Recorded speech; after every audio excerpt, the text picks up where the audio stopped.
Now that we've discovered how to measure the dimensions of a box, it's important to understand what really is the length, width, and height.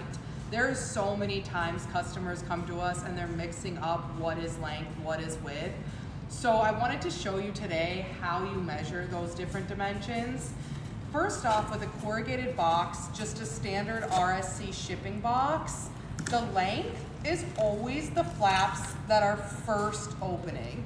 That's gonna be your length. So on this box, the length is the long side because that is how it opens and the side that the box hinges on. The width then is going to be the next dimension across the top here. The flaps that are on the inside, essentially, you can count as the width. And then of course the height is the height of the box. When you look at a front tuck style box like this, and now you're trying to decide what's length, width, and height, the area where it hinges is always the length.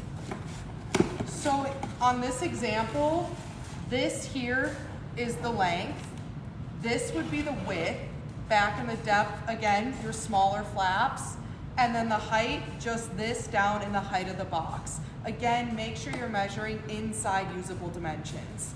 To give you more of a reference, here's some cartons. On this, you're gonna see same thing. Where it hinges on that first flap, this is your length. Oftentimes in cartons, it is gonna be the longest part of your box, where that hinge, and then the lid, that's your width, and then height. As you can see, it's not always going to just be the longest dimension of the top. On this example here, it actually has a longer width than length because it still hinges like this. This here is going to still be your length, and this longer edge now is your width. And then this depth is going to be your height. So when you're relaying dimensions over to your packaging provider, really make sure that you are using accurate length, width, and height, or ask them.